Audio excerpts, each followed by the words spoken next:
सबसे पहली नवरात्रि का व्रत किसने किया? उत्तर दीजिए। सबसे पहला नवरात्रि का व्रत, नवरात्रि की उपासना सबसे पहले किसने करी थी? भगवान राम ने। अश्विन के नवरात्रि में भगवान राम ने 9 दिन तक कलश की स्थापना कर लंकाधिपति रावण को मारने के लिए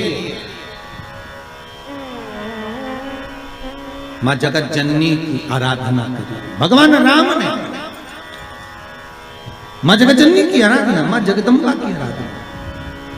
और कहते हैं मेरे राम ने प्रतिदिन मां आद्यशक्ति को निमंत्रण दिया और मां जगत जननी से विनती निवेदन कर कहा कि आपको प्रतिदिन आना पड़ेगा। इसलिए देवी भागवत में लिखा है कि नवरात्रि में एक दिन, जैसे प्रतिपदा है, पहला दिन है तो एक कन्या का पूजन करो, द्वितीया है तो 2 कन्या का पूजन करो, तृतीया है तो 3 कन्या का पूजन करो, चतुर्थी है तो 4 कन्या का पूजन करो, पंचमी है 5 कन्या का पूजन करो, छठ है 6 कन्या का पूजन करो, सप्तमी है 7 कन्या का पूजन करो, अष्टमी है 8 कन्या का पूजन करो, नवमी है, जम के बोलो, 9 कन्याओं का पूजन करो।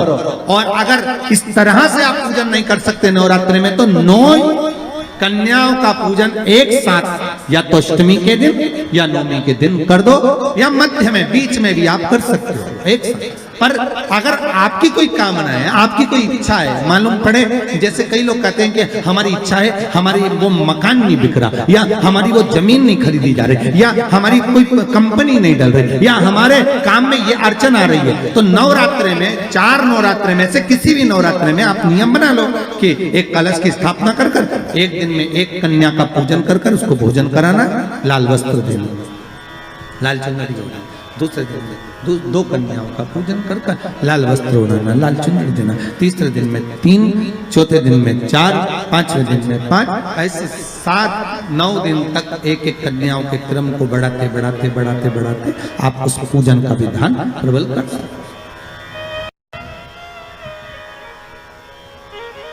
आज किसी का फोन था सुबह, तो कोई कह रहे थे कि हमें गुरुजी से बात कराओ, तो समीर जी ने बताया कि फोन आया था और वो बोल रहे थे कि हमें नवरात्रि में अगर मान लो कोई साधना करना हो तो कौन सी साधना करना चाहिए, हम किसकी आराधना करें, हम 9 दिन तक किसकी साधना करें। तो अगर बन सके तो देवी भागवत में सबसे सुंदर साधना यही है कि हम एक दिन में एक कन्या के चरण धोकर पूजन कर उस कन्या को भोजन कराकर उसका स्मरण करें। वो एक दिन में 1, 2 दिन में 2, 3 दिन में 3, 4 दिन में 4, 5 दिन में 5, ऐसे नवरात्रि 4 बार जो नवरात्रि आती, किसी भी नवरात्रि में आप स्मरण कर।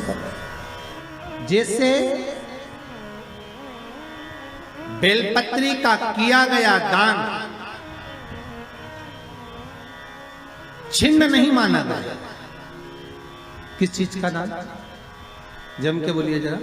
बेलपत्री। बेलपत्री का किया गया दान छिन्न दान नहीं है, समाप्ति नहीं होती। बेलपत्री अगर आपने कोई आपसे कहा जी तुम्हारे यहाँ बेलपत्री लगी है, जरा 8-10 दे दोगी क्या? बिल्कुल। और उससे कहो बेलपत्र तू मत तोड़, हम तोड़ कर देते, और अपने हाथ से बेलपत्र निकाल कर उसको दो दान। ये छिन्न दान नहीं है, ये समाप्त नहीं होता। ये बेलपत्र का दान अविरल दान बढ़ता है। और नवरात्रि में भी देवी की आराधना का एक स्मरण का सुख है महाराज। ज्योत का विधान है, नवरात्रि में देवी की ज्योत लगती है, अखंड ज्योति लगती है, जवारे बुआए जाते हैं, कलश लगता है।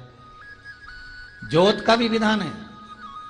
जिसके यहां दिया अखंड जलाया जाता है, अगर वो दिए की लो, दिए की बाती अगर दक्षिण दिशा की होती है तो उसके घर में साल भर में एक घात जरूर होती है।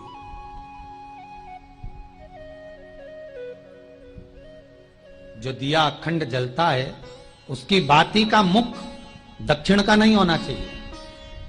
अगर आपने देवी भागवत का स्मरण कराओ, देवी भागवत को अगर सुना हो, तो देवी भागवत में स्पष्ट किया गया कि पूर्व की ओर मुख करा हुआ दिया, अर्थात पूर्व की ओर ज्योत जो जलाई जाती है, वो संपदा की वृद्धि करती है। पश्चिम की ओर मुख कर कर जो ज्योत लगाई जाती है महाराज, वो वैभव को देती है, और उत्तर की ओर जो मुख कर कर ज्योत जलाई जाती है, उत्तर की ओर जो ज्योत का मुख रहता है, वो आयु की वृद्धि करती है, घर में अकाल मौत को रोकती है।